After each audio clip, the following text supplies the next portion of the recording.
It was sort of my third career. Look where it is now. And so there's a lot in the news. And as you know, talk radio is about the news generally, or it should be.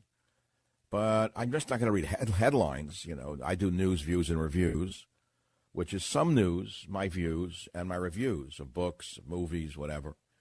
I know what's going on, the former employee and Trump calling her that dog, and I'm not getting involved.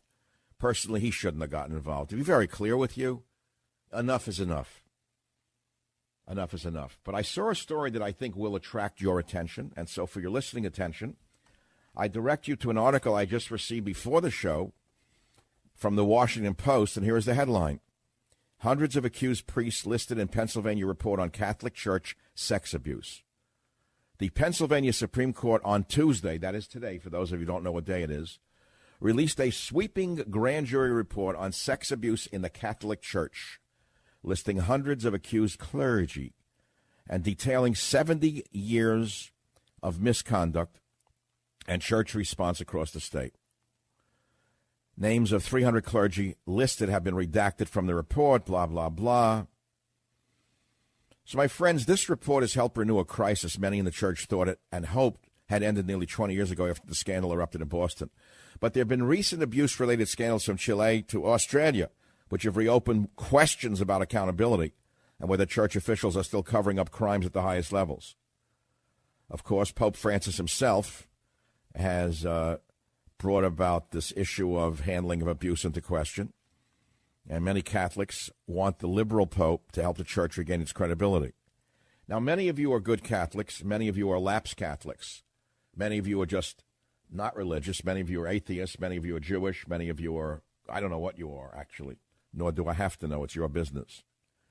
But it's a long-term problem of abuse by a religious figure or an other authority, whether it be a doctor, a lawyer, a teacher. Children have been abused from the beginning of time to the detriment of their lives forever after. Their lives are ruined forever. Make no mistake about it. It is amongst, if not the worst crime a human being can commit, which is stealing the innocence of a child. It is never recovered. The child is broken forever. That child can never, ever, ever overcome it. I mean, they can walk on one leg and one arm, yes. They can crawl on that one arm and one leg, rather, but they will never walk whole again. That is how devastating child abuse is. And I think, therefore, the story is worth talking about because it's come back up again to plague us. This in no way impugns the integrity of Catholic priests in America or around the world because the percentage of abusers is rather small compared to the great number of devoted individuals in the Catholic Church who give their lives for Jesus and God.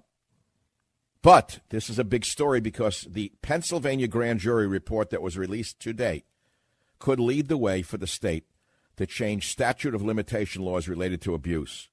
For example, Todd Frey, age 50, who says he was abused when he was 13 years old by a priest in Lancaster County, spoke to the grand jury. Remember, he is now 50. He said it happened 37 years ago. He said he told church and law enforcement officials about the abuse for years, but nothing was done. So this report will be the first opportunity to see if the priest is accused of abusing others and who in the church knew. That's what's going on.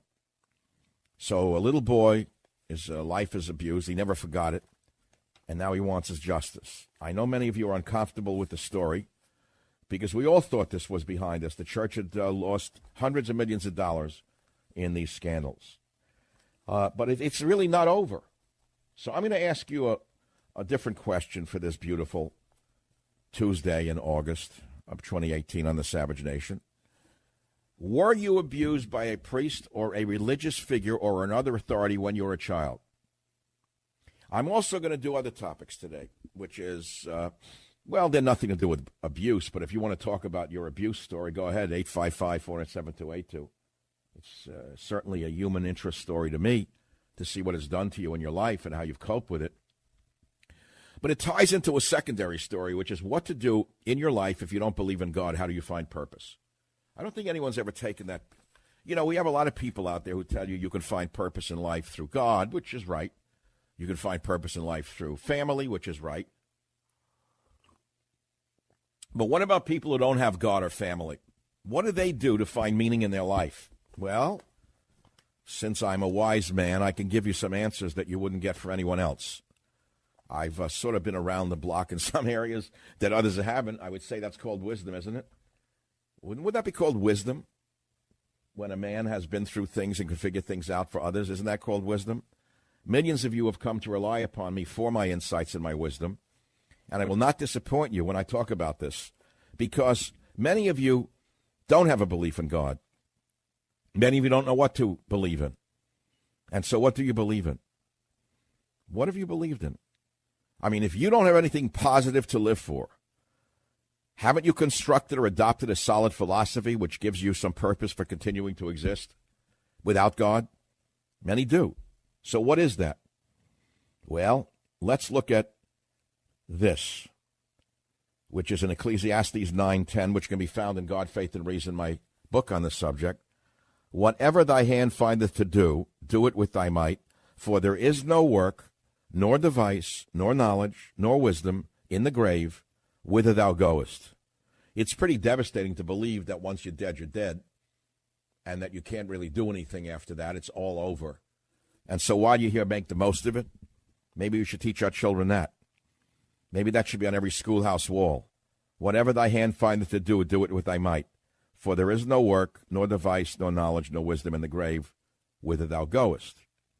Many of you are arrogant in your view of life. Many of you are arrogant about human beings. You put everyone down that you see in the street. You think you're better than everybody in the gutter. Everyone walking on the elbow-thrashing level of reality on the sidewalks of New York or San Francisco, most of you walk around with a low view of them. So what do you do if you don't believe in God and you're a cynic? How do you live? What is it that you do to get through that day that gives you a reason to go on? In some cases, people decide to excel. And you set very high standards for yourself in your career or whatever you chose to do. And that itself provides a satisfactory purpose for existence. Even if there was no God, well, then to excel is to at least hurl yourself with defiance at an unfriendly universe and impose your own order and meaning upon this meaningless universe. Do you understand where I'm coming from? Do I have to repeat that? I don't think I have to repeat it. I think everyone can understand what I just said. I know it doesn't sound like ordinary talk radio fare. Why them Republicans? I got to tell you, it's them Democrats. No, sirree, Bob. Not my cup of tea. You like it, God bless you. There's room for all of us. But as a scholar and a poet and a scientist and a philosopher, that is the question I want to talk about, tied into the revelation of were you abused by a priest, a religious figure, or another authority. Also today, on a rather fun note, I think I'm going to talk about the history of the Boeing 747, which changed the world as we know it. I'm going to say, how did you jump cut to that, Mike? Because I have a very diverse interest and a versatile interest in the world. So one of the magazines I buy is one called Aviation History, and there was a great article. I actually ordered the book on the Boeing 747 and how it revolutionized air travel. It's called Farewell Jumbo. At its peak of use, this airplane revolutionized the whole world. And the story of the geniuses who built this airplane compared to the dunces that I see in the streets of America today is what impresses me. I keep thinking of all those men who created these flying machines like the Jumbo. Step by step, genius by genius. And I think of all of the wasted morons in the streets with their black masks on, throwing bottles and rocks, and what garbage there is today. Back in 1965, it said if you were a hotshot airplane designer at Boeing in 1965, there was only one place you wanted to be. And it was all about the geniuses. Joe Sutter, you never heard of him, Boeing's chief engineer on the 747. You never heard of him, but you know of some dirtbag who's been on television telling you about some sexually salacious story from Hollywood. You never heard of Joe Sutter. Wouldn't know who he was. You wouldn't know who Boeing's chairman was, Bill Allen. You wouldn't know who Pan Am's founder, Juan Trippe, was. None of that matters to anyone anymore. All that matters is which degenerate dropped which piece of clothing on which Hollywood street and wound up on page 6 in the New York Post. But this is a great story. Here is a radically changed airplane that in only a few years, because of no environmental stupidity, they were able to take a airplane from paper to regular airline service in 4 years. Can you imagine that today? And the first jumbo 747 rolled out at Everett facility on September 30th, 1968, forever changing the way Americans and those in other parts of the world got around. They changed the whole universe. Boeing's 747 enabled many millions of people to travel around the world with an ease and economy that was quite new in the human experience, all designed by geniuses you never heard of. Compare that to the filth that passes for intelligence today. Well, that's the beginning of the show. If it's not good enough for you, I suggest you turn the dial and listen to something about someone said this, someone said that, someone sued this, someone sued that. I'm not talking about it. This is what I'm talking about. Be here or be nowhere. Savage. You talked about breaking news. Hundreds of accused priests listed in Pennsylvania report on Catholic Church sex abuse. It may open up a new statute of limitations. It's a big story. I can't say it's a happy story. It's a terribly sad story for all concerned. But it led me to ask a bigger question, which was, were you abused by a religious figure, including a priest or another authority in any religion or any other authority altogether, and what did it do to you in your life? You say, well, why do I want to listen to that? It's a human story, is it not? Doesn't it go to the whole core of humanity? You look at children, see how they're raised by children. You know, we all walk around, we see children with their parents. We all know instinctually to protect children. We all have that instinct to protect the child. If we see a child run in the street, no matter who we are, don't we try to stop that child from running into the street to get hit by a car or whatever? We instinctually. Man hasn't lost that yet because of Mark Zuckerberg, have we? Has Google destroyed that in human beings as well because we didn't read about it on Twitter, how to react to a child running in front of a car? In other words, is there no human sense left in the world, no human decency? I don't know. Sometimes you wake up and think there is none the way corporations act to people. What they try to do to people, throw them in the gutter. Or put out toxic chemicals and make believe they didn't. So what's the recourse if you put toxic chemicals in a food and you know that the chemicals are toxic? The recourse is pretty clear. Big recourse to that kind of thing. Corporation knowingly destroyed someone's health and hid it from the public? Well, the courts resolved it. Look at the tobacco settlements. So people do have common sense at a certain point. Even for self-preservation, they act accordingly. If not for reasons of morality or ethics, they act for their own self-interest in a rational way. And it all actually goes back to instinct. What animal does not instinctually protect her children? Do you know of an animal in the animal kingdom? There may be a few that kill their own, I don't know. But the largest percentage of animal life on Earth, it's something to behold, isn't it, to watch a mother bear and her cubs. Any man who hikes or woman who hikes knows never get near a bear and her cubs. Stay away. She will kill you. That's an instinct, isn't it? Well, it's not too different with most mothers and their children, by the way. You know, you do see the occasional story of the throwaway children. The woman who goes to a dance party and has an abortion in the bathroom and throws the fetus in the toilet. It happened just last week. I know it's disgusting and ugly, isn't it? Yes, that's what happens when the human being loses all conceptualization of self, purpose, and God. So it ties into this whole story in some way. The sadness of children being abused, whether they be by priests or others, is something that we do have to discuss from time and again. And it ties into the bigger meaning of existence. What's the purpose, and how do you find a purpose if you don't believe in God? Well, some do it by excelling in a sport or in their field, their chosen field, whether it be the guy wants to be the best runner on the planet. He doesn't do it for God. Although I get great comfort myself when I watch a boxing match, more so in the past than today. And it's mainly amongst so-called ethnic fighters who I just, to this day, still find something chillingly amazing to watch the fighter get on his knees and cross himself to God before he goes into that ring. And the other guy does the same thing. And I often wonder, they're both praying to the same God to give them the power to beat the other guy, which is, all right, that's an irony of the observer. But the faith to go on in that ring, to take blow after blow after blow in the face and in the body, and then continue to fight and win. Why? Well, I don't know what motivates people. Some have the fighting spirit in them, some don't. Some can't get it, some can get it. Some are born with it, some learn to have it. Some are weaklings as children and then become ferocious as adults. Some are ferocious as children and have the stuffing knocked out of them and become broken as men. I've seen it all. I've seen the weak child become a Hercules as a man. I've seen the Herculean children become weakling as men as they have been broken by life. Yeah, I've seen it all. And so today we talk about it all on the Savage Nation. Phone number here is 855-407-282, 855-400-SAVAGE. This is it. That's the subject. What do you think? It's talk radio. Coming into segment 3 of hour 1 of day 2 of year 25 of the Savage Nation. 300-plus predator priests named in Pennsylvania grand jury report. Oh, yes, there was another Muslim attack on pedestrians in the UK, but I'm sorry to mention that. I know it's very uncomfortable. A driver mows down peds in UK Parliament terror attack. And then after it was over, tourists posed for selfies with the dead people in the street. That's a result of the social media.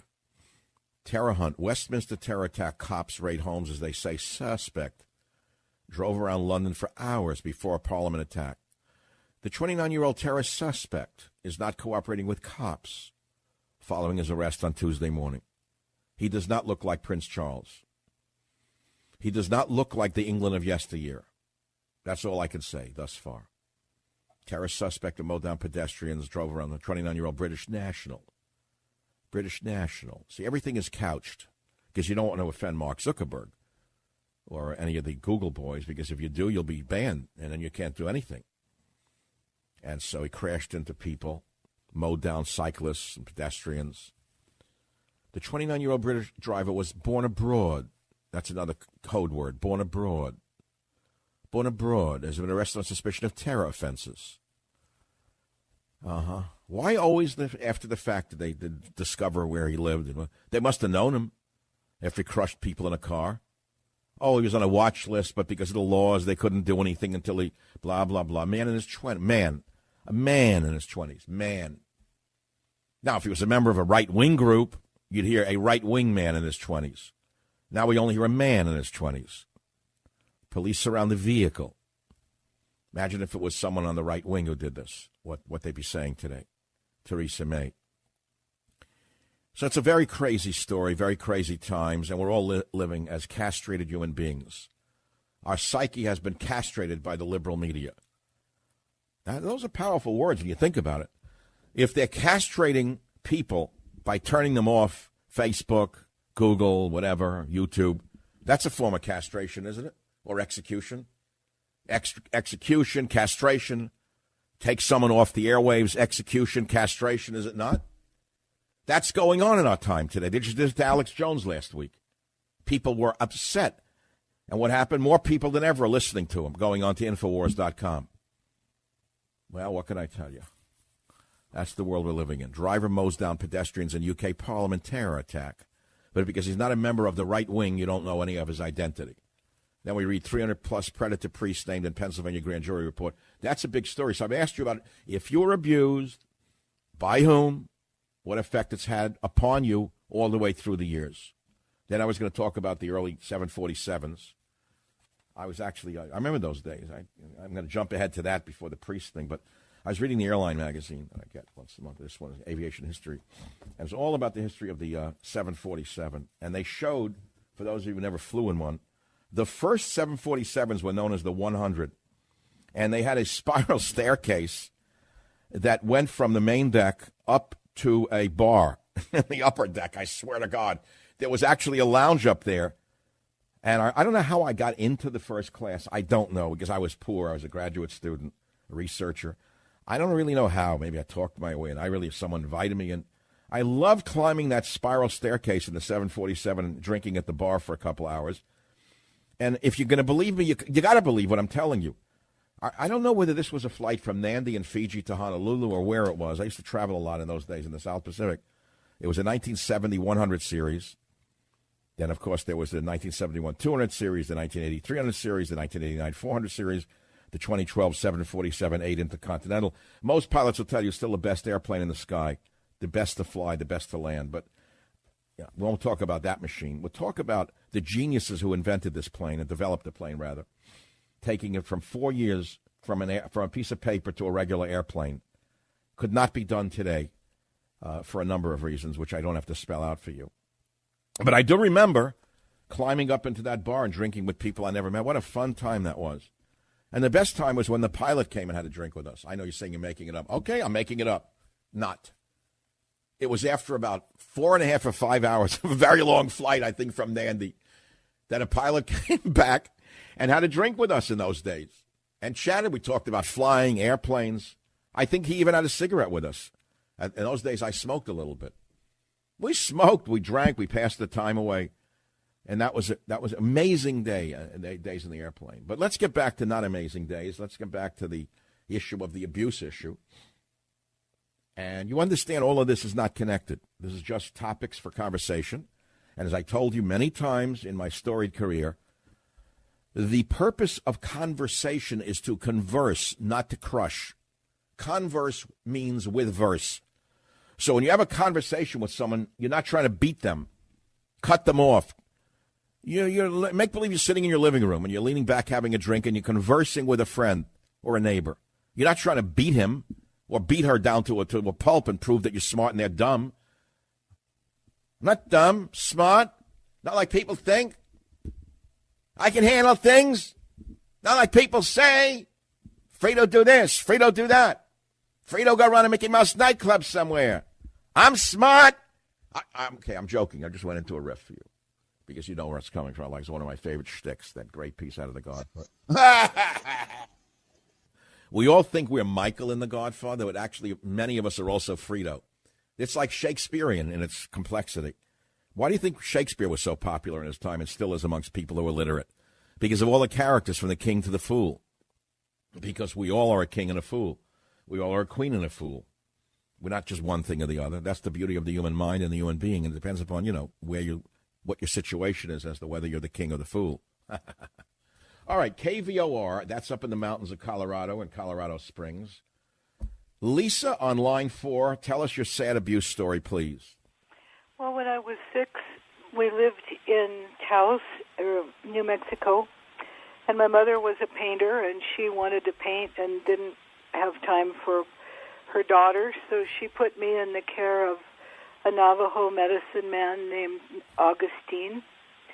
And over a summer, I was consistently abused by him under the guise of Navajo teachings. And I was 6 years old. I didn't know, Well, before we go on with your story, I have to say in advance, I don't think you can impugn an entire tribe because of the actions of one deviant. I'm not at all. So you're just saying this man happened to be a member of that tribe and he used his tribal affiliation to abuse you, but you're not saying all Navajos do this, I hope. No. Okay. Well, I want to be clear about it because people can easily misinterpret what you just said. So you told your mother, what did she do? Well, she was heavily into Hinduism at that point, and she was a traveler to the Near East. Yes, she said, "Well, it's your karma." Oh my God! What was your mother like? She went to one of those ashrams and sat there with her legs crossed and left you alone with the Navajo guy, or? Well, she went to ashrams, but not when I was with her. But she ended up just saying, it's your karma. Everything that happens is karma. And yeah, that's nice, right? Can't do anything. So you're the daughter of a hippie mother, and you were abused when you were a little kid, and she never helped you in plain English. Did your mother ever cop to it later on in life and say, I'm sorry, I let this happen? No, she said, it's too bad you feel that way, being angry. Ooh. Yeah, pretty narcissistic. But wow. You said... So she wanted nothing to do with what happened to you. She didn't even deny that it happened. She just said it's karma, that's all. That's right. But the way way out of it for me was beginning to volunteer at a horse rescue, and I've been doing that now for 30 years. That's beautiful. I noticed that everybody who came to this particular horse rescue, whether male or female, anyone who had some kind of deep psychic wounds would be around those horses and just weep. They couldn't help it. They would just start. Wow. Whoa. This is something that's interesting to a city boy like myself. What is it about horses that bring out that feeling? Well, I don't know other than to say they have the greatest capacity for healing. They have the greatest capacity for kind of absorbing and unlocking everything that has ever made you hurt. What is it? The big eyes or what? Everything, the big energy, the big body, you gain the trust of an animal, a huge animal, and it opens your heart. I think you can approach horses like many people do with, I will use them and they will perform for me, and it's all ego. But for me, it's all heart, and I now have the blessing of a small farm, and I take in horses that are going to go to killers. Well, we can get into another subject here, which is a heartbreaker for me. I tried the best, but I lost. I try to reason with people in the administration to not let the wild horses be shipped to Canada, be turned into dog food. I tried to save the wild horses and burros of the West. They laughed at me, basically. They wanted nothing to do with it. So there's nothing I could, there's only so much one man can do. And I know about the brutality towards animals in the world, as you well know. I mean, you listen to this show, I've intervened many times and given a lot of money to the elephant rescue, the gorilla rescue, and dogs and whatnot. I wrote Teddy and Me. I mean, the thing is, I'm a very feeling person for the helpless animals and creatures on the earth in that regard, because they are helpless at the end of the day. They may be 10 times bigger than us, but we're so smart, this aberrant species called humans, that we seem to destroy everything around us, don't we? And until Zinke's out of there, I don't think the Western horses have much of a chance, although there are some organizations that are getting very loud, and we're having some... No, I'm sorry. I've made my feelings pretty clear, and they don't like me for it. I've expressed my feelings about the gentleman named Mr. Zinke. I think he's the wrong man for the Interior Department. And I think that he is just blind to what most Americans think about animals, frankly, especially at this late stage of evolution, Because I got to tell you, home security is the most important thing for all of us, right? We want to go home and be safe. Well, I can't stress enough how bad the home security industry happens to be right now. It's broken. The legacy companies are stuck in the 80s. They still lock you into 3-year contracts, still hit you with hidden fees, bad technology. They do all the stuff your neighbors complain about. But Simply Safe Home Security is different. That's why I picked them to be on this show. This is home security that finally gets it right. Simply Safe started 10 years ago with a mission to fix the industry. They cut out contracts. They cut out middlemen. They got rid of pushy sales guys. They made it easy to set up your system with no hard wiring or tools. With Simply Safe, you get professionally monitored, 24/7 protection for just $15 a month. That's your home protected by police dispatch, fire dispatch. Everyone loves this system. They love how it works, how easy it is to use. The Simply Safe now protects over 2 million people. They've won Editor's Choice Awards from CNET, PC Mag, and Wirecutter. I want you to go do the following. I want you to go to simplysafesavage.com to order your Simply Safe system. You're going to get a 60-day risk-free trial. Once again, that's simplysafesavage.com to protect your home and family today. Write it down and call it. Actually, log on to simplysafesavage.com. We are talking about, we're talking about the big news story about the abuse scandal that just hit the Catholic Church in Pennsylvania. 300 predator priests named in grand jury sex abuse report. They were raping little boys and girls. I mean, it's enough to make you crazy. More than 1,000 little children named. 1,000 children's lives ruined. Some of you may be them. Listening to the show, you buried it. You said, oh, what the heck can I do about it? Right? They were raping little boys and girls. The children who are abused tend to bury it, by the way. And they think that they're bad for having engaged in it. Do you understand that? and they don't want to embarrass the adult who abuses them. Do you know any of that? What it does to that child? They're screwed up for the rest of their life. So, I'm all for exposure of this stuff. Because, it's always someone else's child. It happens somewhere else. Well, it happened everywhere, apparently. 301 priests, clergy, and lay teachers with credible allegations, 99 in the Diocese of Pittsburgh alone. One boy was forced to stand on a bed in a rectory, stripped naked, and pose as Christ on a cross for the priests. They took photos of their victim, adding them to a collection of child pornography, which they produced and shared on church grounds. If this is true, this is far worse than anything I've ever seen in my life. I'll go on for what the lawyers said. To make it easier to target their victims, the priests gave their favorite boys gifts, gold crosses to wear as necklaces. The crosses were markings of which boys have been groomed for abuse. I don't know. I got a migraine headache looking at this. I feel sick looking at this. I'm getting sick. How can anyone do this? How could you rape a little boy and a girl while wearing a religious costume? How? I don't know, my friends. They name the priests now. The report includes some priests who stood trial and were convicted of sexual assault. In the Diocese of Pittsburgh, they include Father Robert Wolk of St. Thomas More, Bethel Park. I don't even read the names. I don't want to read them right now. I have a sickness in my stomach reading this. So this is a news story. It's a terrible story. And it goes to the heart of human relations and human feelings and human emotions. Many of you are listening, and you're hardened people now, and you think it's nothing. This came out in the grand jury today. And the grand jury recommended changing Pennsylvania law to eliminate the criminal statute of limitations for sexually abusing children. Big story, back in a minute. Pennsylvania, 300 predator priests named in a grand jury sex abuse report.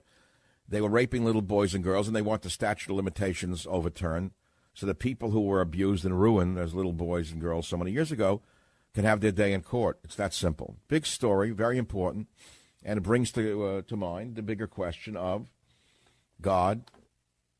What do you do if you don't believe in God? How do you find purpose? And I've told you that some of us, whether we believe in God or not, have made other things our motivation to get up out of bed every morning, and that is usually excellence. That would be the pilot who flies pilot and all at all, for example. The athlete, the poet, write the best poem, fly the best flight, run the best race, do the best radio show. Right? That's the way it is. Some drive themselves. Some don't even know what it is to drive themselves. I don't know why I'm going to do this for you, but I do know why I'm doing it for you. I have sound bites of the day like we all get in radio. So here is Pelosi, who has to be the lowest class of humanity. Now, remember now who she is. She's one of the wealthiest white women in the world.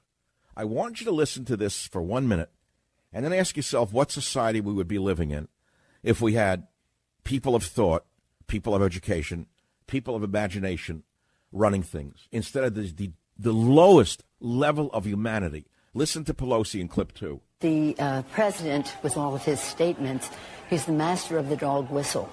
Everything that he has done, whether it's taking babies out of the arms of their moms, whether it's issues that relate to health care in our country, access to services and the rest, it's his whole thing is make America white again. That's his thing. This is a white woman, one of the wealthiest in the world, who has greatly profited during her time in office, who is using racism of the lowest kind. And it seems this is what passes for politicians today. Where are the philosopher politicians of today? Where are the men and women of thought in politics today? Where do they exist? Do they exist at all? Not all of us have gone to sleep mentally. So, look, I'm going to do what I do in my own way, and I hope that it resonates with you. It has for a quarter of a century. I'm not going to change horses in midstream all of a sudden now and start talking Democrat, Republican like it means something to me. Gather ye rosebuds while ye may. Old time is still a-flying, and this same flower that smiles today, tomorrow will be dying. The glorious lamp of heaven, the sun, the higher he's a-getting.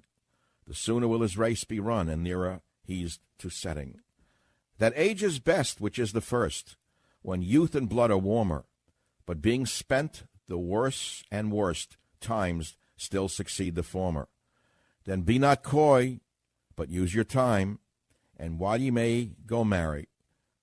For having lost but once your prime, you may forever tarry. That was written by Robert Herrick, who lived between 1591 and 1674. To the best of my knowledge, I do not know of anyone on Twitter or Facebook who is worth $500 million who has written a better song than this. Gather ye rosebuds while ye may, known as To the Virgins to Make Much of Time. Now, of course, we in college, in my days at Queens College in New York, we were very clever. We found this one poem. We didn't really understand poetry. Most of us had come from lower middle-class backgrounds, which didn't have much literature in the background. And when we were exposed to poetry, some of us mocked it and laughed at it, but some of us actually read the stuff and loved it. I was one of those. I loved A.E. Housman, for example, the scholar poet. But I loved this poem, but I didn't use it for highfalutin reasons. I used it to date girls and read them this poem. It was that simple. That's what boys do. I guess today, if you read that poem, you could be arrested for something. Yeah, I guess today, if a boy's found with this, look at this, To the Virgins to Make Much of Time. Oh, arrest him. Look at that. He's carrying around a poem, Your Honor. Gather your rosebuds while you may. He's another Harvey Weinstein. Arrest that lad. Arrest that lad. Gather your rosebuds while you may. Are you trying to seduce that young girl and get married and have a family? How disgusting in this world. I don't know, man. Watching the wheels turn. Turn, turn, turn. Watching the wheels of insanity get worse. To the point where your mind is grinded down into dust by the likes of a Nancy Pelosi. I don't care that she's a liberal Democrat, which she really isn't. She's a phony billionaire who uses liberal democracy to advance her self-interest. That's clear as a bell. Okay, that's clear as a bell to anyone with an IQ over 95. But for her to resort to racism in every statement she makes and attack the president as a racist is sickening, actually. You talk about censure in Congress? This woman should be censured for what she just said. The whole thing is Make America White Again. You know, that makes me sick. You know, that makes me ill as the man who wrote Trump's War and outlined so many of President Trump's good policies in 4 of my previous books. Government Zero, etc. I don't have to read you the titles. Many of you know what I'm talking about. Trickle up poverty, trickle down. You know, trust me, a lot of what I wrote was picked up by individuals who told me to my face that they put it into a simpler form and turned it into policy, which is why we have this great country we have today with a booming economy and new self-respect on the world stage, incidentally. Make it real simple for you. Booming economy and new self-respect on the world stage because of the policies of the Trump administration. You don't have to agree with them for your own interests, whatever they may be. But to resort to racism in every comment about Donald Trump is actually not sickening. It's a form of degeneracy. And that's why we go the higher road today. Poetry, maybe a little philosophy, maybe a little psychology. But we're certainly not going to roll in the mud of our times. So let's get to the callers right now. God, it's flying along here on the show, isn't it? I asked you, if you don't believe in God, you know, how do you get through a day? What do you do if you really don't? So many people today don't believe in anything except themselves. And that's the way life has been for so many people for so long. They don't believe in anything. So some of us, well, some of you are atheists, but somehow you get through a day. And so you use something else as your purpose for existence, such as doing things so great that you excel at it. That becomes your God, right? Rightly or wrongly, that's what a lot of people do. They want to excel in their field. They want to be the best at what they do. That becomes a reason to exist, to get up in the morning. Sometimes it's out of malice. You know, I think of someone from Hollywood who I've heard about, one of the worst human beings on the planet, a man in his 8th decade of life who lives only for sex. And to have sex only with people who don't even want it with him, but to coerce them with money. Think of that. 8th decade of life has learned nothing except to seek to humiliate people in sex. Now think about that. A multi-billionaire, loved by those in Hollywood, revered by those in Hollywood, looked up to those in Hollywood. They worship this human being. They all want to be around him.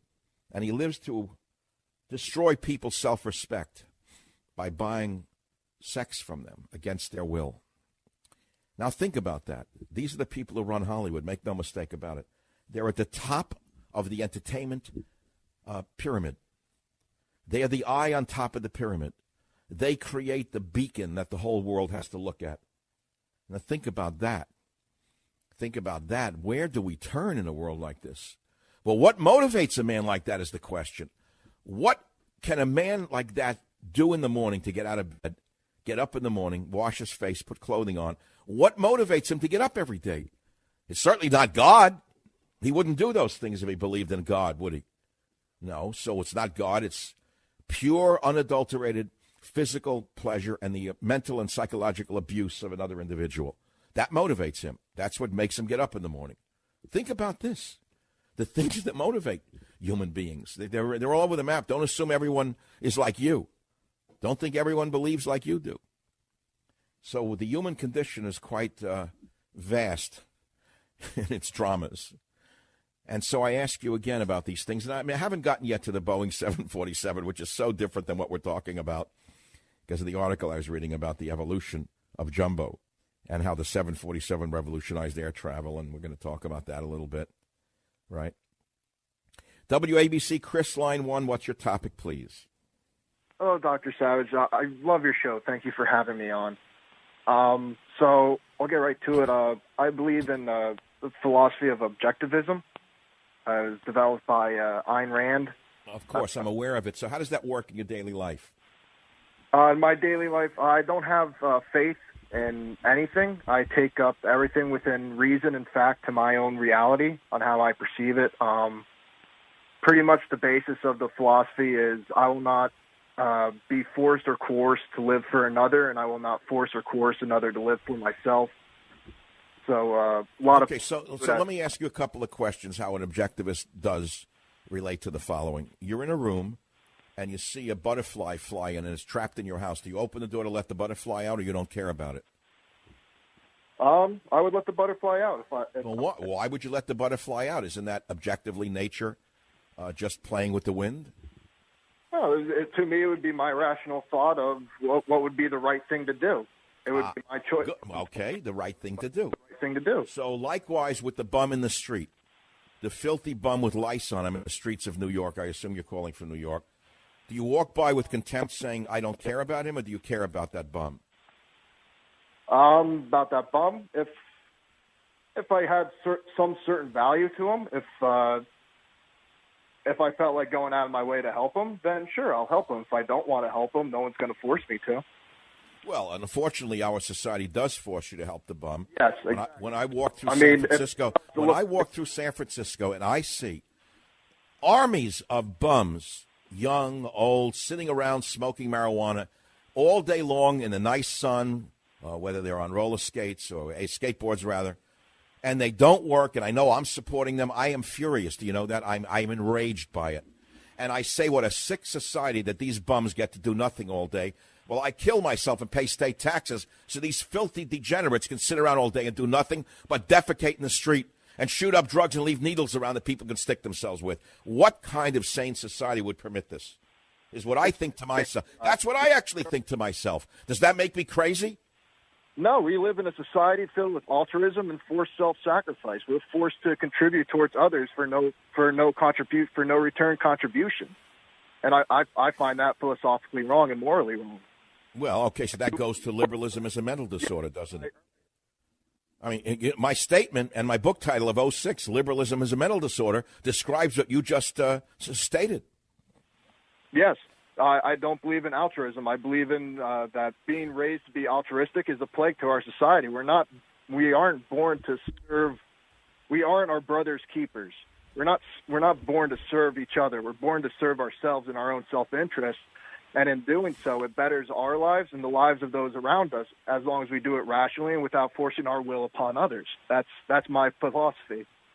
Well, so I understand you've read all of Ayn Rand's great works, and you're not alone in your objectivism. But you yourself don't believe in a higher power, I assume. No, I can't believe in something based off of faith. I need reason and fact. That's my own views. I mean, maybe I mean, I'm 26 years old. Maybe I'll, in the future, see some kind of evidence, some kind of fact that could, bring me to that belief. But wait, sorry, how old are you? My reality. Sorry, Chris, how old are you? 26. Oh, you're a youngster. You don't have children, right? I have one son. Did you see that son being born? Yes. I mean, were you in the delivery room when your son was born? Yes. Okay, that didn't change your view of the world because it did for me. My whole world changed as a human being when I saw my child born. So this brings out different instincts in a human being, but that's a separate story. It does tie into the sexual abuse scandal going on right now with the predator priest accused of sexually abusing more than 1,000 children. I'm sure you feel very strongly about that story. Yes. I was abused as a child, not by any ministry or any religious figure. I was physically abused, not sexually abused, and that's kind of what made me develop my philosophical beliefs. All right. Well, I'm going to do something for you that I haven't done yet. I'm going to start today. I guess today will be the kickoff. We're going to start collecting the names and send you copies of everyone who gets on the show that I can remember to do it for, unless they ask for something else. You're going to get the first copies, amongst the first copies of my new book coming out in early November, because I can see what's coming here. My book does not have anything about sex abuse. There is no N-word in it. There's no expose of what Donald Trump didn't say or did say. And so it will be rightly ignored by the media because they're only interested in the most salacious filth that could be published by a human being.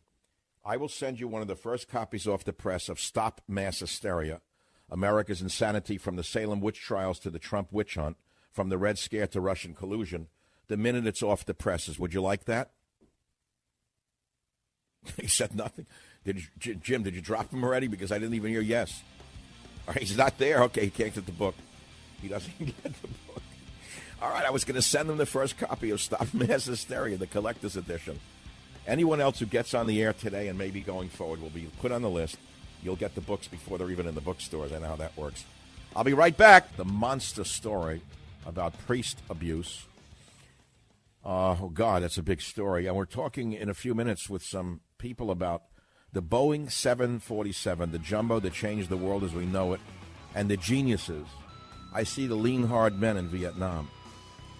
And I look around my society today, and I see mountains of wasted lives who've been brainwashed into this concept of, quote, social change, which is nothing but naked communism. All of these millions of young idiots who could be advancing humanity with simple inventions and advancements, whether they be in medicine or in engineering or in science or a new paperclip. Instead, they're wasting their everyday thinking about how to get even with people they never even met who look like themselves. Think about this. Think about this, which is why I'm partly doing the story on aviation today. How you can take the concept of an airplane that's revolutionary and go from a paper drawing to an airplane like the 747 in only 4 years, and how each step along the way was a piece of creative genius, one step after the other, whether it was be a design of an engine change or a wing change or this change or that change. Their minds weren't on social change. And think of what it did in liberating humanity, in transporting people around the globe. Now think of the millions of morons who are being brainwashed, maybe hopelessly for the rest of their lives, into being non-productive citizens working day and night to undermine society and destroy it. So this is what I see. And wonder what you see. That's why we're talking about these topics today, you know. I'm not going to talk about this one said that and that one said this and the president tweeted this. I mean, the tweeting has got to stop. I am sorry. As supportive as I am of President Trump, I don't know how he's getting sucked into this rabbit hole of tweeting with the lowest form of humanity. Can he stop it? You know, he got mad at me, I think, when he said, you're being tough on me, I think. This is not being tough on him. Can't somebody say to him that he would be more dignified not to respond to some lowlife who's trying to peddle a book and the filth in the media who is buying into it without any verification whatsoever? You know, I'm an author, and a fairly prominent one at that.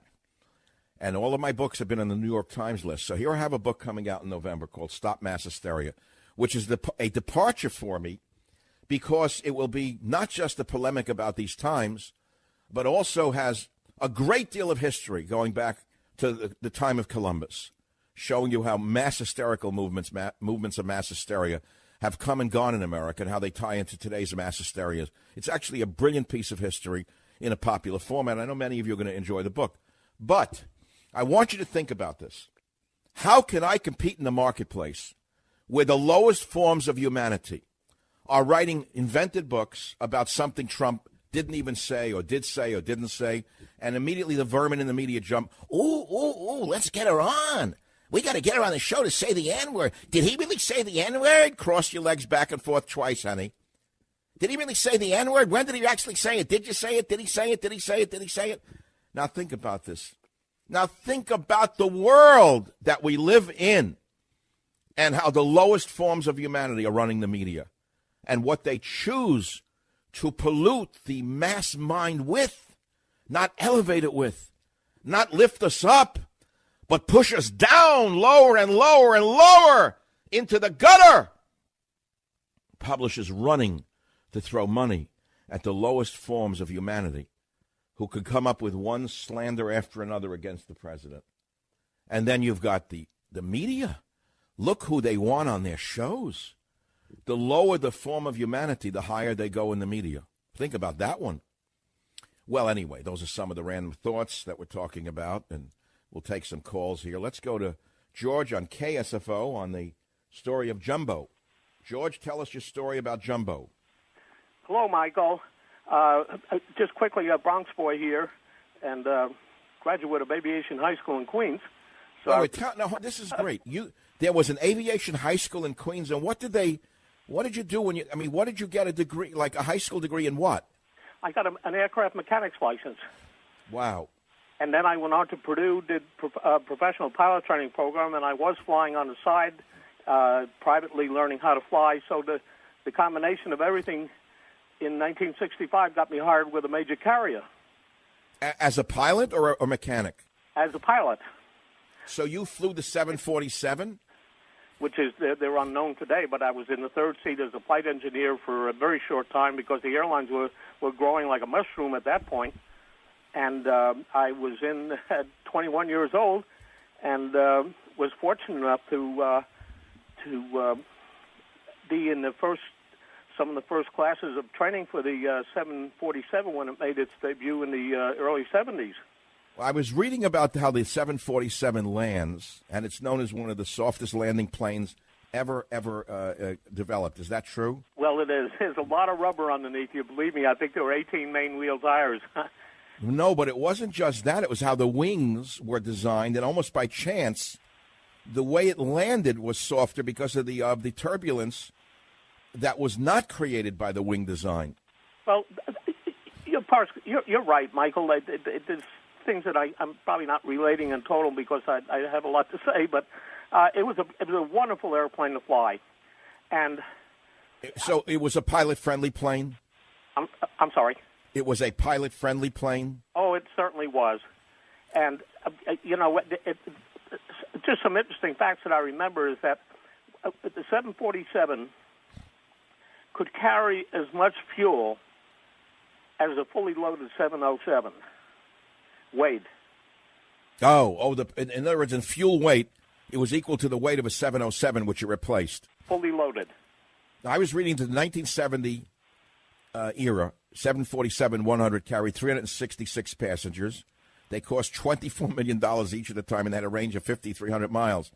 And then we go all the way up to 2012 with the 747-8 Intercontinental, carries 467 passengers, costs $300 million apiece, and has a range of 8,000 miles. Michael, those figures are in my mind. I remember the 747. The round figure was $25 million when I stepped into it, and I used to kid people that didn't include the fancy hubcaps.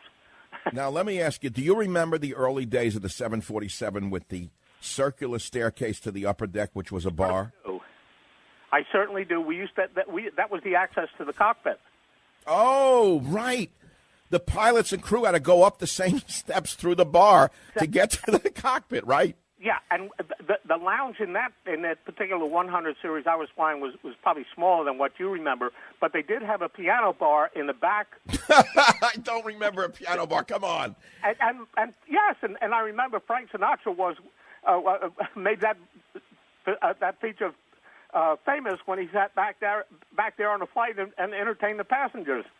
Well, I'm not making it up when I tell a story flying from Nandi in Fiji to Honolulu, I believe, on those long-haul 6-hour flights, which I did many times after collecting plants or whatever, and I really let go smoking cigarettes and drinking in that bar. I'm not making it up, but a pilot once came back there and started drinking with us. I don't know whether he was off duty or not. I don't want to even tell you what flight it was and have him disinterred from the grave and arrested. But you know, Michael, it might have been a deadheading, what we call a deadheading. I hope so, man. I hope he was deadheading because I didn't want to wind up dead.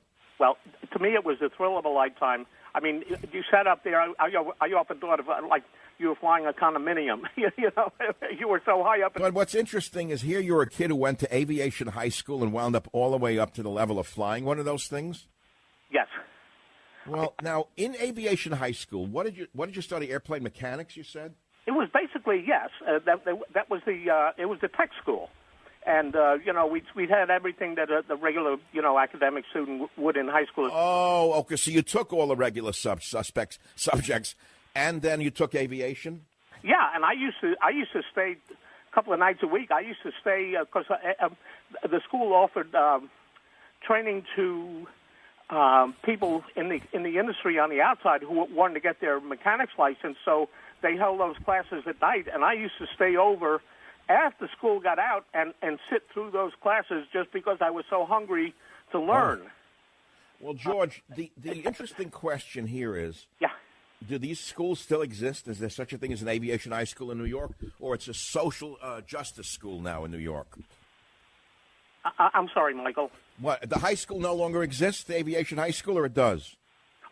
Yes, it's still in existence. It's right there. Oh, because I thought maybe only under de Blasio they could only have a social justice degree. It's right there at Queensboro Plaza. It used to be in the school originally was Manhattan Aviation Trades, was in New York City in Manhattan, and then they bought a brand new school. I was there I think I was in the second or third graduating class when it moved to Queens. Well, the interesting part of this story for me is the engineering that was created by the geniuses who step by step changed the world of flying and opened up the world of flying for millions of people around the world, and how the little changes had such a huge effect upon aviation to begin with. And, and each step of the way was the result of creativity and genius on the part of the engineers and designers. Oh, for sure. It was a miracle. I don't know if people know what went on, but the first engines didn't work. And the first engines were plagued with reliability issues and fell short of the promised 40,000-pound thrust. And for the 747's first flight on February 9th, 1969, Boeing went through 30 different engines before they found out 4 of them that were deemed fit to fly that airplane. Now, what I'm saying is this took genius on the parts of the engineers to keep changing it, because the first production models didn't even work.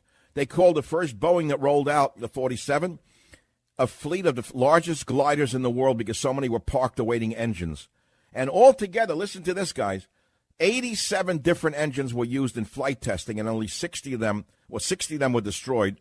And there were so many changes made to the JT-9 specs that some test airplanes flew with several different engines. I will tell you this, Michael, that during the whole time that I flew, and again, this was as first officer in the cockpit on the 747, we never had one failure or shutdown, engine shutdown failure. January 1970, the first flight of a Pan Am 747 took place when Clipper Constitution departed from New York's Kennedy for London with 324 passengers. And after a 7-hour delay and an airplane switch because of engine problems, you listening to this? The plane took off. It was 2 hours later departing, and we had an unplanned 4-hour stopover in Seattle for engine maintenance on another flight that was taken. So, look, I remember flying on those things from Fiji to Honolulu, from Fiji to San Francisco, and one of my proudest and most enjoyable flights was in the 80s. What year was this? 85. It was the latest 747. When I took my then young son to Japan on the first flights from New York to Narita. Wow. It was the introductory flights, and I got on it as a writer, believe it or not, for a travel magazine. Oh, wow. Yeah, it was unbelievable. Now, here's a funny story, a little side note. So I had my 13-year-old son with me, growing boy, and he said, sure, Dad, I'd love to go with you. It was a great thrill for me to be able to take him. Here I was, a guy writing a magazine article. So we get in the first-class compartment, courtesy of the airline. There were only 2 other passengers. There were 2 elderly Asian people. The minute they got on, they put masks on and went to sleep. On the other hand, we didn't go right to sleep. We enjoyed eating, I think, for the next 10 hours, especially the young growing boy. So when the stewardess or flight attendant came down the aisle with a big cart filled with fresh roast beef, well, we both had a helping. She came back and she said, would you like another? I said, no. My son said, sure, I'll have another. Then she comes down for another. Would you like another? Yeah, another. He took 4 helpings till she actually got a little angry, like, how many is he eating? How could this kid eat so much? So those were the days, my friend, and we thought they would never end. A lot of fond memories. I'm going to send you a copy of Stop Mass Hysteria. Stay in a line. Jim will take your name and address. I'll be right back. Something that can affect every one of us, which is cars breaking down. Okay, you take your car in for an oil change. Mechanic says, uh-oh, something wrong. You get a repair bill. You could be on a road vacation. What are you going to do? Well, if you have extended vehicle protection from CarShield, you don't have to worry about those unexpected surprises. Look, if your car breaks down after the manufacturer's warranty expires, you could be out of pocket thousands of dollars to get it fixed. What does an engine cost? Even a sensor today could be over $1,000. But CarShield makes the process of fixing your car for a covered repair very, very easy. Favorite mechanic or dealership can do it. They also give you 24/7 roadside assistance, a rental car while yours is being fixed for free. So pay attention. If your car has 5,000, 150,000 miles, it doesn't mean you have to pay high repair bills. CarShield administrators have already paid out close to $2 billion in claims. They're ready to help you. So save yourself thousands in future car repairs. Get covered by the ultimate and extended vehicle protection. Just go to 800-CAR-6100, 800-CAR-6100. But you must mention code SAVAGE to save 10%. That's carshield.com, code SAVAGE, 10% off. That's carshield.com, code SAVAGE. Or call 800-CAR-6100. Again, code SAVAGE. A deductible may apply. Line 8. Line 8, my friend on WABC. Mike, what's on your mind? Go ahead, Mike. You're on the radio. What's on your mind? Mike! Okay, that's a dud. That's called a dud in radio. You call it, you build up, they listen, and boom, nothing happens. Rob on WABC, line 5. What's your story? All right, Michael, how you doing? Okay, I'm a Bronx boy. I went to 12 years of Catholic school. You're a Bronx boy like Ocasio-Cortez, huh? No. I grew up in the Bronx. You actually didn't grow up in Westchester. Okay, I got it. No, I'm actually in Westchester now, but... So you made it out of the Bronx to Westchester. So what happened as a kid? Okay, as a kid, I basically, even before we get into the Catholic Church thing, I was with a friend. We were both going to the same Catholic school.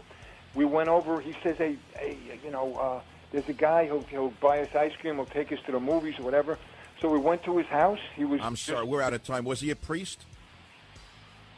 Was he a priest, the abuser?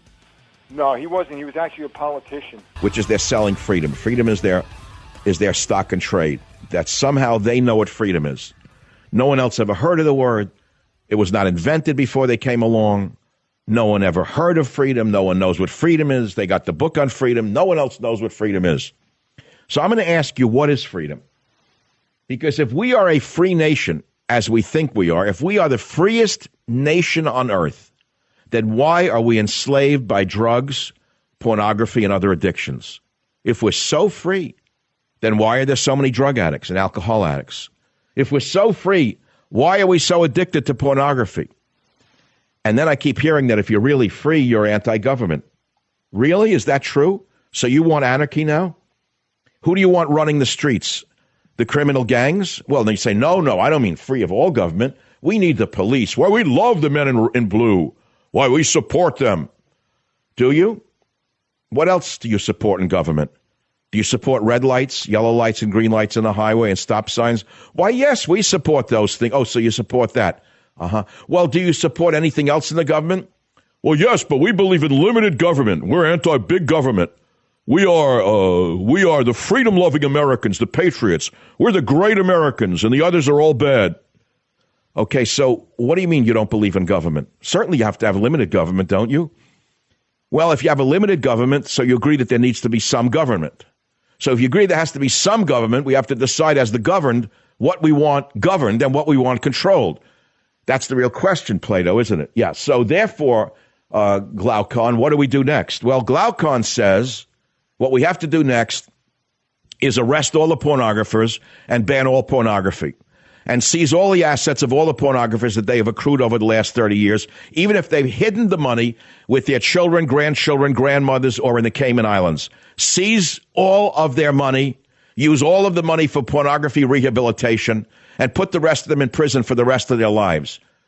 I know you're applauding inside your hearts. Now we'll go down the next step. What do you do about the drug addiction problem? Well, you could spend money on treatment from today until tomorrow. It's not going to have much of an effect. Everybody knows the recidivism rate on drug treatment is very, very high. Okay, and there's a reason for it. The real answer is not treating drug addiction.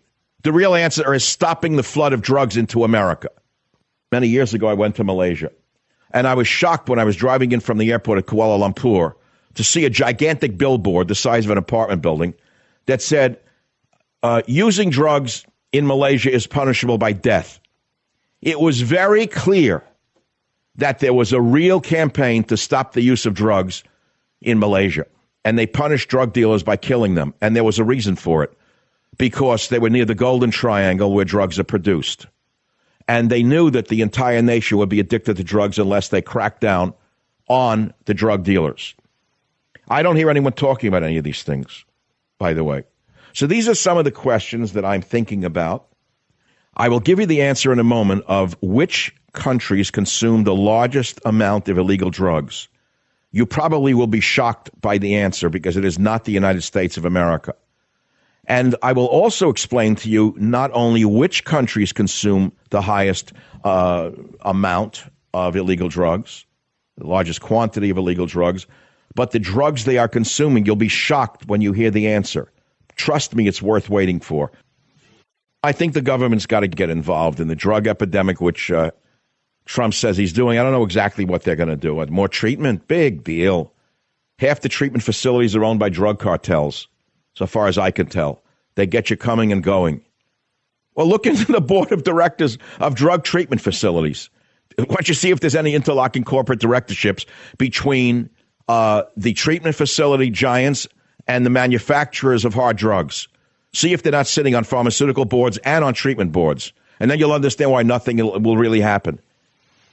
It could even be worse than that for all I know. If I were writing the script, it would be much worse than that. But I'm not a script writer, only a talk show host. I have a limited knowledge of everything. My limited knowledge, one man of 7 billion has a very limited knowledge of the world. But with the limited knowledge that I have, I express it. It's that, it's very interesting. I actually thought of that for the first time because if you're in the media, you get megalomaniac. You become a megalomaniac and you think that you know everything and you're smarter than everybody. And then when the microphone goes off or the Klieg lights go off and you got to get up in the morning and there you are again, the same exact worm that God made. The same thing made from that foul drop. That same thing you are. And you got to get yourself up and wash your face and have your coffee or your chai or whatever you make to make yourself better than the next man. Not coffee, of course, if you're superior and you're a vegan. You wouldn't have something as evil as coffee. You have something like chai, some special drink only for you, made only for you, at the 7,000-foot range, picked by dwarfs of a certain spiritual class. God forbid someone should touch the leaf that you're drinking who is impure. And then at night, after your workday is over, all you purity freaks, you go to a nightclub till 4 o'clock in the morning and fill yourself with garbage. The next day, of course, you're a vegan again, drinking chai, lecturing everybody on white privilege and racism. And the cycle continues. There's another addiction in this country, which is an addiction to lies. The lie of white privilege. What a convenient way to hate white people. What a convenient, brilliant way to attack an entire race through racism and call yourself purer and holier than thou. But getting back to the issue of the top 8 countries consuming illegal drugs, the number one nation that uses drugs is, roll of the drums in your head, Iran. That's right. Holier than thou Iran. Strict Muslim, strictly Muslim Iran, holier than everybody with the mullahs running everything. Those pure mullahs, you know how good they are, don't you? Suffers one of the highest opiate drug addiction rates in the world. 14.32% per capita use heroin, even though it's an oppressive religious government, even though Islam is allegedly against drug use. Isn't it odd that Iran is at the top of the is at the top of the list, and that the country's drug of choice are opiates? How is that possible? I thought the mullahs were so frum. I thought they were so pure. I thought the mullahs were so clean. I thought the mullahs were so great as role models. Highest, top of the list of countries consuming illegal drugs. 14.32% use heroin. Why? How is that even possible? Why? Because Iran's location in the Persian Gulf is an important transshipment point for Southeast Asian heroin on its way to European markets. Just remember the French connection. But heroin is not the only problem in Iran. Drugs are also being brought in by the trainload from Afghanistan, mainly opium. Oh, you didn't know opium was grown in Afghanistan? Did you know that's why all the American boys were dying there? To keep the old trail open? Make sure come on, that's an absurd conspiracy theory. I know that. All these boys are not sent there. They're sent there for freedom. The boys are sent there to be butchered for freedom. What if it turns out we're just a Hessian force that's being sent in to make sure the drugs keep flowing? Because the odd part about that one, and I'm almost reluctant to say it because it makes me very nervous to say it, the Taliban oppose the growth of poppies. Did you know that? Oh, yeah. Yeah. We want them to have the freedom to grow poppies. How does that figure out? So Iran suffers one of the highest opiate addiction rates in the world. They also have a big problem with synthetic drugs. And by the way, this is an odd one. Even though there's a strict penalty in the Islamic Republic of Iran, they regularly enforce the death penalty for drug offenses, and yet they have one of the highest rates of drug use in the world. So I'm not so sure the death penalty would even work. What would work? Do I have an answer for you? I'm only one of 7 billion. Unlike others in the media, I am not God Almighty. I'm only a talk show host. United Kingdom is at number 2, alcohol, 13.65% capita. So they're boozers in England, a bunch of drunks. 1.6 million people in England are alcohol dependent. But listen to this. The treatment rate is very low because they don't want to be treated. Well, they don't want to be treated. They love being drunks. It's part of their tradition. In other words, it's their tradition to be drunkards in England. They don't want that stopped. What are you, crazy? Be treated? Why, we want to go to the pub and get loaded and collapse in the street and have our skirts fall up to our navels at 6 o'clock in the morning. So the garbage man finds us in the street like a pail of garbage. That's womanhood in England. We don't want to be like the other countries. We want to be free. And coming in at number 3 of the top countries consuming illegal drugs is France. They're pillheads. You didn't know that the French are not winos anymore. They're pillheads. Since they gave up wine, they became pillheads. 13.2% of the population are addicted to pills. And that's because it's easier to procure painkillers in France than the U.S. And prescription drug prices are cheaper in France, all you socialists. That's why you love socialism. And so they're cheaper, more accessible. A bottle of painkiller meds can reach a price of $133 in the United States, while the same bottle of killing pills could cost in France about $57. And the 3 predominant painkillers consumed by the winos, the ex-winos in France, are Valium-like compounds, benzodiazepines, buprenorphine? Buprenorphine. Oh, they made a buprine molecule on morphine. Interesting. And methadone. Oh, yeah, old methadone. Methadone is more addictive than heroin, according to people I've interviewed. Treatment, yeah, real treatment. I don't know if you know the history of morphine, heroin, and methadone. I'll give it to you in a nutshell. It's very interesting to me as a former student of pharmacology. The country was addicted, this country was addicted to the drug of morphine when it was legal, talking 1900 era. Morphine was in so many different over-the-counter products, elixirs and this and syrups and distillates and that. They even gave morphine-based products to babies who were teething. So an entire generation before World War I was addicted to morphine-related products in America. So this is really nothing new. But the addiction to morphine became so great that the scientific community was asked to come up with a synthetic derivative of morphine that would produce some pain-killing properties without being addicted. So the scientists produced 3,6-diacetyl morphine, which means they added acetyl groups to the morphine molecule, and then it was proposed to be much safer than morphine while affording similar, if not superior, pain-relieving qualities. So they released the equivalent of the 3,6-diacetyl morphine, and it was very popular because that product, 3,6-diacetyl morphine, is heroin. Heroin was produced in the laboratories as a cure for morphine addiction. Okay, so then the heroin addiction became a bigger problem than the morphine addiction. Spin the clock forward 50 years. Now we come to treatment for heroin. So the government scientists come up with methadone.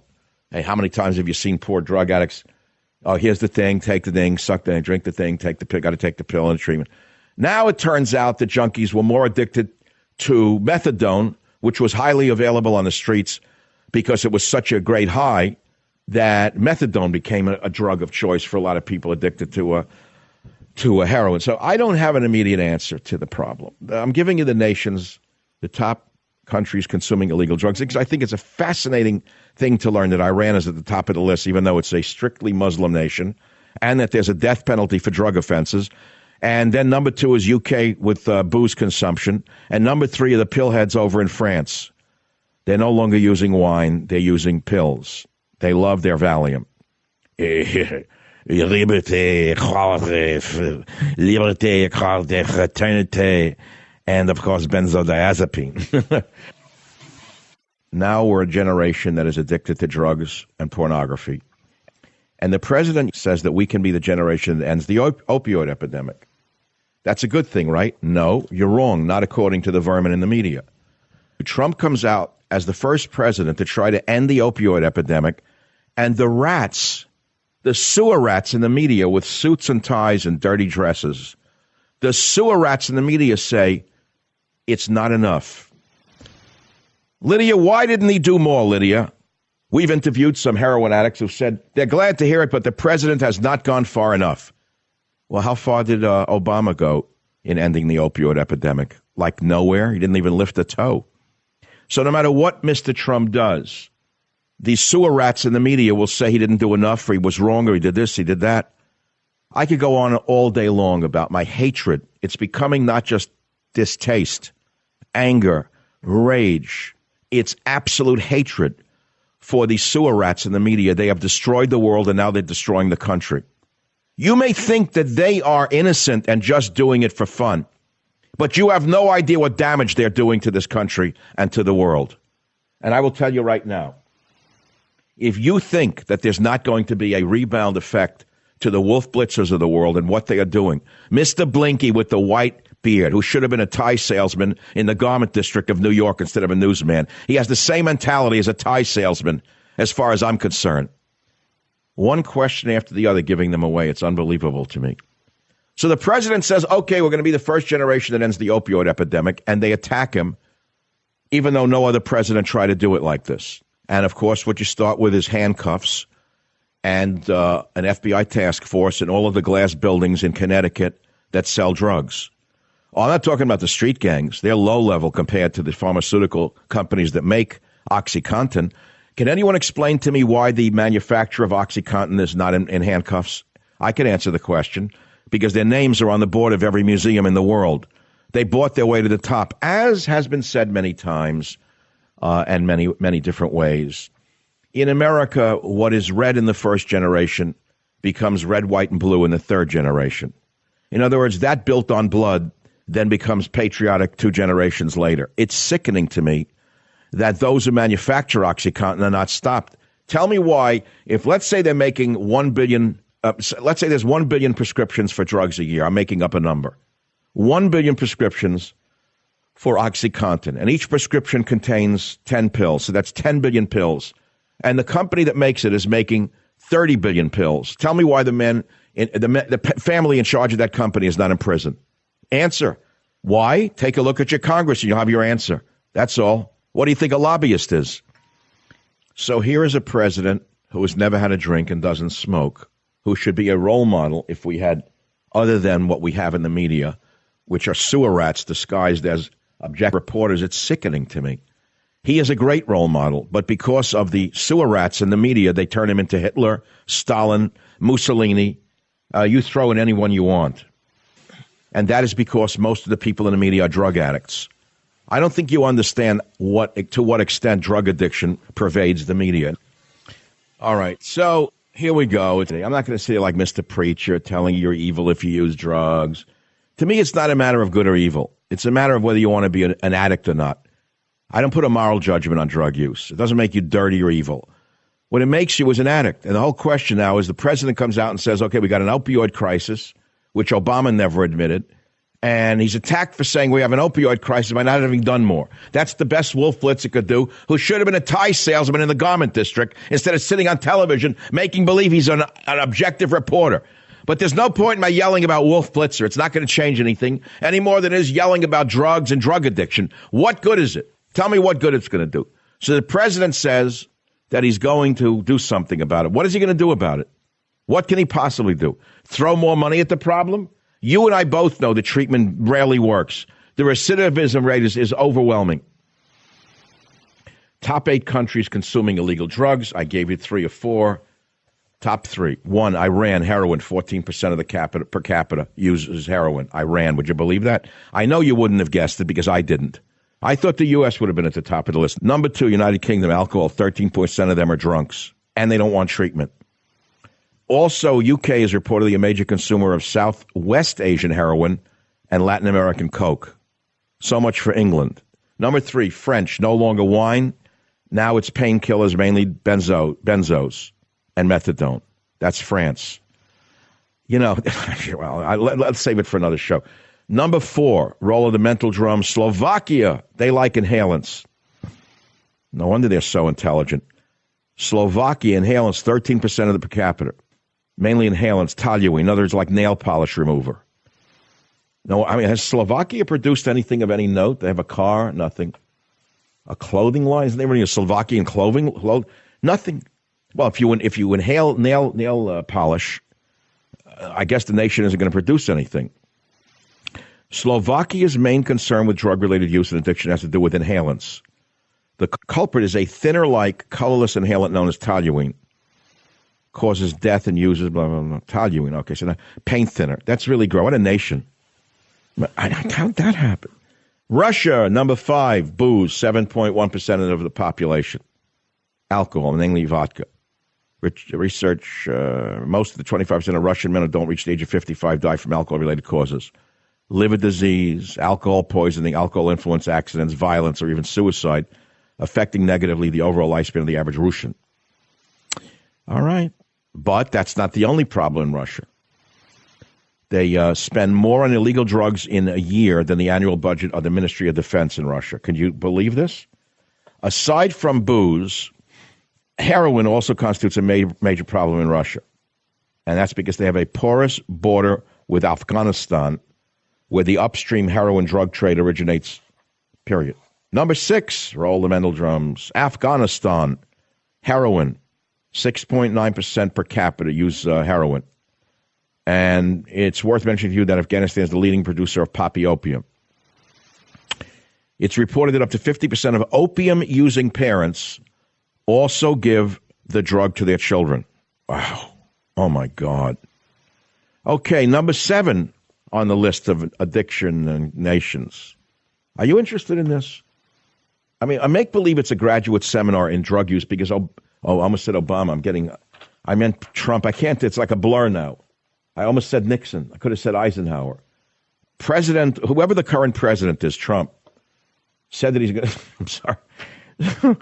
Said he's going to do something about the opioid problem. Okay, number 7 on the list, roll the drums in your head. Canada, they're addicted to marijuana. That figures with the ballerina running the country. 6.4% of the nation is addicted to marijuana. I think that's good to know because what you don't know is that marijuana is the most addictive of all drugs. And although you have been brainwashed into thinking it is benign and healthful, it is the exact opposite. It is an entry-level drug. Mark my words, in your lifetime, you will see marijuana controlled again by a future government. It doesn't matter whether it's a Democrat or socialist government. Marijuana will eventually be made a drug that will be controlled again because it's destroying too many children. Number 8 on the list is the United States addicted to prescription pills. 6.2% per capita addicted to pills, painkillers. And what's the number 1? Opioid abuse. More alarming statistic comes from someone who states that almost 5,500 people start to misuse prescription painkillers every day. And we all know the stories. Back injury, neck injury, surgery. They give you the oxy. And bingo, the next thing you know, you got scabs on your face and you're on a show called Intervention. And your family's crying in a hotel room next door. And you come in and there they are. There's Mother Jane and Father Joe weeping about what a great girl you were, and they don't know how it happened. And then they show you the baby pictures, and you were twirling a baton in high school. In college, you were on the chess team. The next thing you knew, I don't know, you slipped and fell and hurt your knee, and the next thing you know, you're a junkie. I can make a joke of it. I know it's not a joke. Now call up the proper authority. And I made a joke and it hurt you. It personally offended you. Okay? Call Harvey Weinstein. Maybe he can help you. Everything offends somebody. I have a sarcastic way of dealing with things. It's the only way I can get through life. And if that offends you, I can't help it. Then turn on a show that's not offensive, if you can find one. To me, the most offensive shows are the ones that pretend that they're not biased. They offend me more than the ones that are biased. Because I'll take an overt bias any day. At least I know where the guy's coming from. As opposed to guys that pretend they're not biased. They're the most snake. The biggest snakes of all. How do you treat it? What would you do to treat the opioid problem? That's what the president says he's going to do. I don't know what he's going to do. Where's the sound sheet? I hear it. All right, so I knew that Mr. Trump never used alcohol, never used cigarettes, which I thought was fantastic. What a strong man he really is. Really strong guy. I don't know anyone who, by the way, doesn't use alcohol. I don't know one person. I drink. I drink every night. It's rarely a night goes by that I do not have a drink. I don't consider myself an addict for one reason, and that is I never drink during a day. I think in my entire life I've had maybe one drink during a daytime. I don't drink till after the sun goes down, and at this point, I usually have maximum 2, maybe 2.5 ounces. At most. And it's funny, I was told by an alcoholic that I could never be an alcoholic because I have a chemical feedback mechanism. In other words, when I've had enough, which is after about 2 ounces, 2 drinks, I get a feedback mechanism where the drink I'm having doesn't taste good anymore and I don't want it. That's a natural kickback mechanism. I just don't want it anymore. And I was told that alcoholics have no such feedback mechanism, that once they start, they can't stop. And they drink until they're, oblivious. So I'm not worried about it. So I have my own. And some days I just don't want to drink. I'm too tired. My good friend Lorenzo told me 20 years ago, he said, never, ever drink when you're tired. It's a very good rule, by the way. A lot of people come into a restaurant, they're tired, they have a glass of wine. Worst thing you could do. The worst thing you could do is have a drink when you're tired. Absolute worst thing you could do. But getting back to the issue of the feedback mechanism, in many cases, drug addiction is a chemical problem. In many cases, it's just simply a lifestyle choice. And I don't have the simple answer. I'd be sitting like a fool to tell you I have the answer. I don't have the answers. Too many people involved, too many different reasons, too many real cases of severe pain that can't be controlled for me to sit here like a moron and tell you I have the simple answer. I mean, we're just talking about the problem, which is about all I can do right now. So who do you blame for the drug epidemic? Well, everybody. It's that simple. Blame everybody but the president. Now, Nancy Reagan, to her credit, had a campaign called Just Say No. It had some effect upon an entire generation who learned to just say no to the scum of the earth who were trying to get him to try a marijuana cigarette or a little cocaine or God knows what else. It worked to a certain extent. It probably saved a lot of lives. So now we have a president who was a conservative who was being attacked by the sigmoid colognes in his own party. That's actually elevating him too high up the channel. but since this is a family show, I will call them the sigmoid colons of the body politic. I'd rather call him something else. Can you imagine that his own party is acting like worse than his worst enemies? Well, I'm shocked by it, right? I didn't write about it in Trump's War. I think I'll tell you one minute, for 1 second now, at the risk of your displeasure, what I predicted in Trump's War, which is, what did I say? I said Trump faces relentless opposition from special interests in both parties who stand to lose trillions if Trump's America First policies become the law of the land. Not only will Trump have to overcome progressive ideologues, neoconservative ventriloquists, I think you know who they are. They're part of the cartel that keeps me off certain television shows because they're afraid of my intellect, my intelligence, my education, and my power. Connected corporate interests and a military-industrial complex bent on permanent war. He will also have to fight progressive beliefs even he and his otherwise conservative appointees have unwittingly accepted. But there's an entire chapter in Trump's War about the Republican Party. So trust me, this is nothing new. Chapter 8 is entitled Trump's War Against the Rhinos, the Party versus the People, Republican Trade Traitors, a wall or a fence or a virtual wall. So, trust me, I see it coming, saw it coming, knew it was coming. I'm not simply an apologist for Donald Trump. I'm an apologist for America. So if that's my deficit, then sue me for it. And what you actually don't understand is that Trump is probably your best friend because he's the most American president we've had in so long. Imperfect, yes. Not giving us what we want on the right, for sure. Maybe 20, 25% of what we want, but who expected more? He doesn't have unilateral powers as Obama did because Obama was special. As you understand, the rules that applied to America for the hundreds of years that we've been a country did not apply to Obama because he was special. He was a saint. He won a Nobel Prize before he was born, apparently, and when he was selected to be president, long before he was even a teenager, by the secret hands that run everything. You see, we had 8 straight years of being pulled almost into the world of overt, if not outright, socialism, but that's too soft a word. It was very close to a muted form of communism and a dictatorship that Obama dragged us into. And if you think I'm using hyperbole, you're mistaken. I normally do use a lot of hyperbole.